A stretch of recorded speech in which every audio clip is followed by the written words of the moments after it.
Hello my studious friends, welcome to आपका अपना channel knowledge house.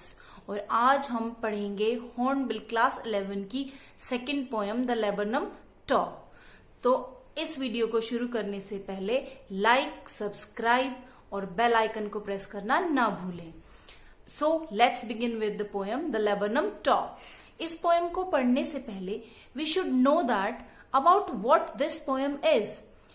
In this poem, we will talk about two things. First one is laburnum tree. It is mainly found in European countries. इसके जो seeds होते हैं वो बहुत ज्यादा poisonous होते हैं. Second is goldfinch. It is mainly found in American continent. Both are yellow in color, जिससे bird आसानी से अपने आप को tree top पर छिपा सकती है. इस फीचर को camouflage कहते हैं. So let's begin with poem. The Laburnum Taw. It is written by Ted Hughes. In this poem, Ted Hughes is telling you about laburnum top and goldfinch. Laburnum top symbolizes for peace and serenity, and goldfinch symbolizes for liveliness and vivacity. Right? तो first three lines आपको describe करते हैं कि ये autumn season है, सितंबर month है और जो लीव्स हैं मोस्टली येलो हो गए हैं और सारे सीड्स जो हैं वो नीचे गिर गए हैं। और जो लेबनम टॉप है वो एकदम से शांत, स्टिल, कोई मूवमेंट नहीं है वहां पर। और ये कब का टाइम है? सितंबर आफ्टरनून का। सितंबर आफ्टरनून में जब सनलाइट फॉल हो रही है उन येलो फ्लावर्स पे, तो दोनों का कलर मिक्स हो रहा है, हार्मोनाइज हो रहा है with each other. So this is the interpretation of first three lines, and it indicates or it describes or it symbolizes for decay and deterioration in the autumn season. Next stanza, till the goldfinch comes. और जैसे ही goldfinch bird उस tree पर आता है, उस tree top पर आता है with a twitching chirp, एक जर्क के साथ, एक झटके के साथ और एक साउंड के साथ आकर वहां बैठता है। अ सडननेस, अचानक से, अ स्टार्टलमेंट, एक शॉक की तरह, मतलब जो शांति थी वो भंग हो जाती है एक तरफ, एकदम से शॉक की तरह। एट आ ब्रांच एंड, क्योंकि वो जब आकर बैठती है ब्रांच के एंड पर, तो एकदम से जो शांति थी, पीस था, सेरेनिटी थी, वो खत्म हो जाती है। And it was appearing sleek like lizard. किसके जैसा लग रहा है? स्लीक, एकदम जो बॉडी है स्मूथ, चिकनी, किसके जैसी? उसके फेदर्स, उसके विंग्स एकदम स्मूथ हैं, जैसे कि लिजर्ड की बॉडी लगती है हमें, चिकनी, sleek. And it was alert, एकदम अलर्ट है, बैठी है आकर at the end of the branch, और ये देख रही है कि कहीं कोई उसको ऑब्जर्व तो नहीं कर रहा। एंड एब्रप्ट, और बहुत फास्ट है, रैपिड है, देख रही है, चेक कर रही है, आवाज प्रोड्यूस कर रही है। क्यों?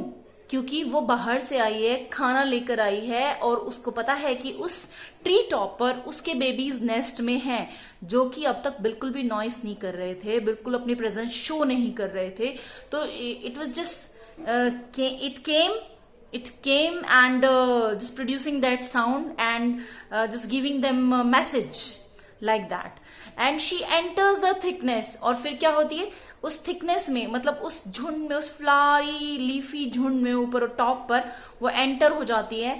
And a machine starts up, और ऐसा लगता है कि जैसे अंदर मशीन स्टार्ट हो गई है। मशीन स्टार्ट कैसे? जैसे वो अंदर घुसती है तो उसके बच्चे बहुत खुश हो जाते हैं, एक्साइटमेंट में चर्पिंग करते हैं, बहुत शोर मचाते हैं, कोमोशन क्रिएट करते हैं, नॉइस क्रिएट करते हैं in the top of tree.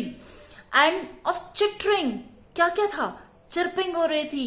And a tremor of wings, और ड्यू टू हैप्पीनेस अपने जो विंग्स को फड़फड़ा रहे थे वो। And a trilling, vibrating sound, मतलब जो ब्रांच है वो वाइब्रेट करने लगी उनके मूवमेंट से, उनके मोशन से। The whole tree trembles and thrills, पूरा का पूरा जो ट्री है वो ट्रैम्बलिंग करने लगा और थ्रिलिंग, एक फुल ऑफ एक्साइटमेंट हो गया, जो कि अभी तक एकदम शांत, एकदम पीसफुल, एक डेथ जैसा पीस था जहां पर, वो अब लाइवली हो गया है due to the presence of goldfinch.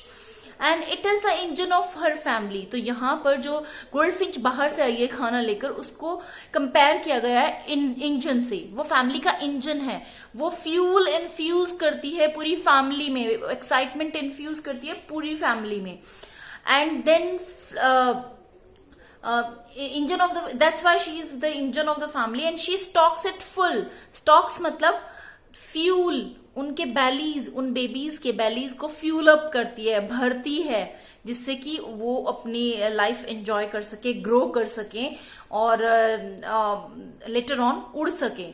Then flirts out to a branch and, और फिर धीरे धीरे कहाँ पहुंच जाती है, just lead on to the end of the branch, अपने आप को ब्रांच के एंड पर की तरफ मूव कराती है। And showing her board face identity mask, और अपना जो फेस है जिसपे स्ट्रिप्स हैं उसको फ्लावर से निकाल के, उन येलोइश फ्लावर से निकाल के ऐसे बाहर चेक करती है कि क्या हो रहा है, क्या कोई ऐसा एनिमल जो मेरे बेबीज को हंट कर सकता है या मुझे नुकसान पहुंचा सकता है, बेबीज को नुकसान पहुंचा सकता है, तो उसके लिए चेक कर रही है, सराउंडिंग्स चेक कर रही है। And showing her board face, और स्ट्राइप्ड फेस अपना शो कर रही है बाहर, एक्चुअली वो अपनी गर्दन निकालकर देख रही है बाहर।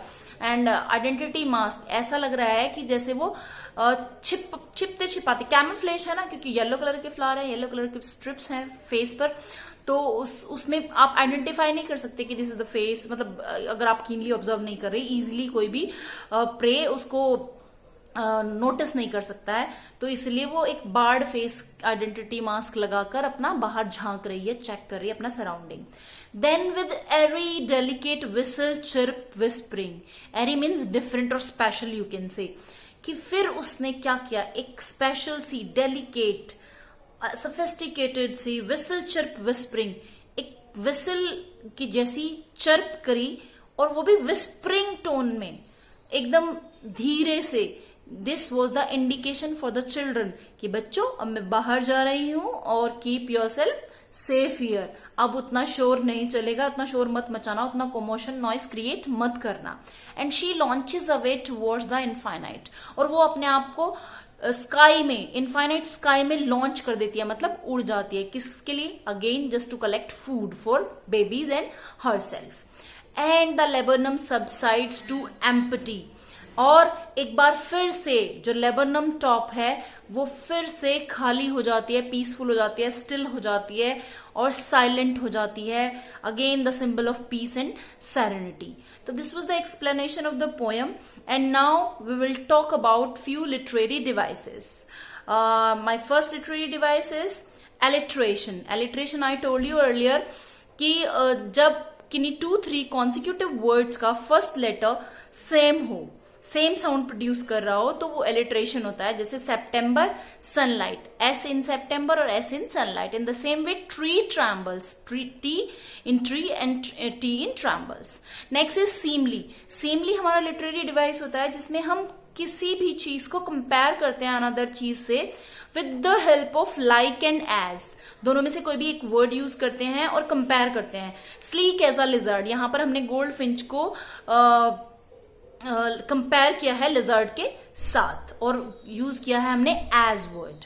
Next is metaphor. Metaphor again is comparison but without the use of like and as, कि हम किसी भी एक थिंग को दूसरी थिंग के साथ कंपेयर कर रहे हैं लेकिन एज और लाइक यूज नहीं कर रहे हैं। जैसे कि she enters the thickness and a machine starts up, तो यहां इस लाइन में, इस कोट में स्पेशली जो गोल्ड फिंच है उसको कंपेयर किया गया मशीन से without the use of as और like. Next is it is the engine of her family. Again goldfinch को कंपेयर किया गया इंजन से और without the use of like and as. Next is showing her board face identity mask.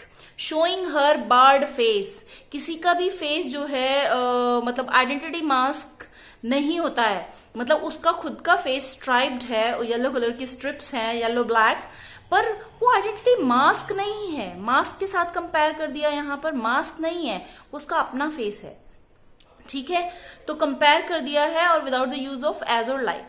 Next is personification, जहां हम person की feelings या person की जो क्वालिटीज हैं वो इम्पोज कर देते हैं किसी ऐसी चीज पर जो पर्सन की तरह बिहेव नहीं करती है। लाइक ट्री पर्सन की तरह बिहेव नहीं करते हैं। A person can tremble, a person can thrill, but a tree can not, ठीक है। तो यहां पर जो पर्सन की क्वालिटीज है वो हमने ट्री पर इंपोज कर दी, that's why personification.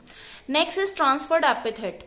Her bird face identity mask. अब हमने फेस के साथ बर्ड वर्ड लगाया, एडजेक्टिव लगाया है, जबकि बर्ड एक्चुअली कोई भी फेस बर्ड नहीं होता है, ऐसे बर्ड मतलब स्ट्राइप भी नहीं होता है। या फेस के लिए, फेस के साथ हम कभी भी स्ट्राइप ही नहीं लगाते, क्लोथ के साथ स्ट्राइप ही लगा सकते हैं। तो यहां पर ये गलत एडजेक्टिव या मतलब गलत नाउन के साथ इस्तेमाल किया गया है एक तरीके से, तो that's why transferred epithet. Next is onomatopoeia.